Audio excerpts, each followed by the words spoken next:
Hey guys, it's me, Ivan, and today we are going to be having our second session of English comprehension. So to revise, last week we figured out how to find the main idea, and we actually learned that it was in one of two ways, either the topic sentence or it can be inferred. So this today we are going to be defining vocabulary in context. So I guess let's get started.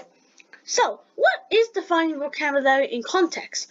Well, at some point in your reading life, you may have encountered some words that may seem unfamiliar to you. Of course, you can't search these up in a dictionary, but what if you don't have access to one, like in a test? Well, that's where defining vocabulary in context comes in.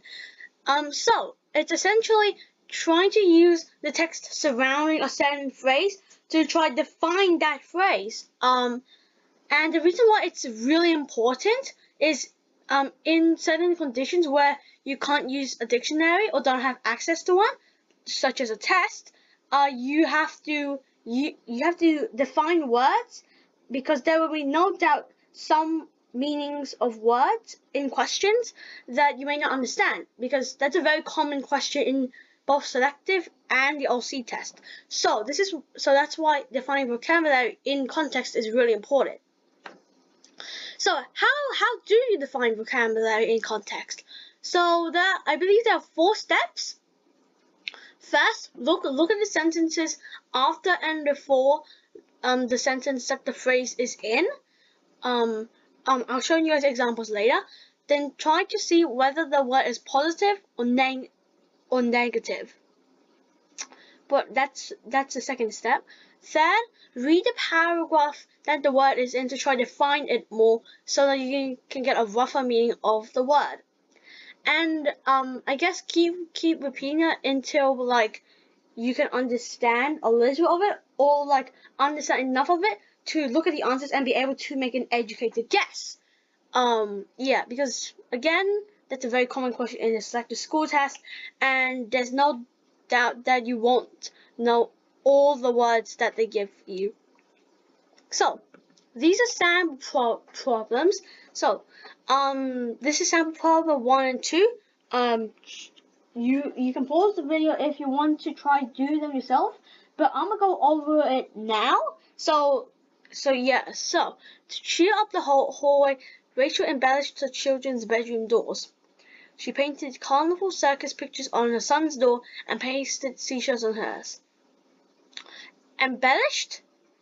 Okay, so using this, she painted the colorful circus pictures on her son's door. Okay, so first, let's follow my steps, sorry. Look at the sentences after and before. So, we can only look at the sentence after, which in this case is, she painted colorful circus pictures on her son's door and pasted seashells on her daughter's. Then, try to see whether the word is negative or positive. Well, in this case, it's actually positive because the words in the other one sound really positive, like pasting seashells and painting carnival circus pictures. Yeah, so it's not actually that depressing or sad. It's actually very positive. So read the paragraph. Of course you guys can use this app. So to cheer out the hallway, Rachel embellished her children's bedroom door. She painted colorful circus pictures on her son's door and pasted seashells on her daughter's. Okay, so now then you should be able to get a rougher meaning. Well, colorful circus pictures and pasted seashells are usually used as decorations, and they can't be replaced because that doesn't make sense. Because why would you replace someone's bedroom doors? Erased? No. Recognized? Well, no, that's not in any meaning to this sentence. Whereas decorated is a really good word, so that's why it is the answer. So second one, same one, people in sedentary occupations such as driving a taxi or writing books need to make a special effort to exercise. Sedentary probably means low stress, because I'm pretty sure, or maybe something else, because sedentary seems pretty neutral actually. And a lot of these are pretty neutral. And then, so read the sentence that it's in. People in sedentary occupations such as driving a taxi or writing books need to make a special effort to exercise. So sedentary. So it can't be low stress. Mind me for saying that it was low stress before. I jumped to conclusions too quickly. And actually, don't always jump to conclusions. Always double check your answers in any test because it may be wrong. Very well paid. It's not really related. And very much sitting.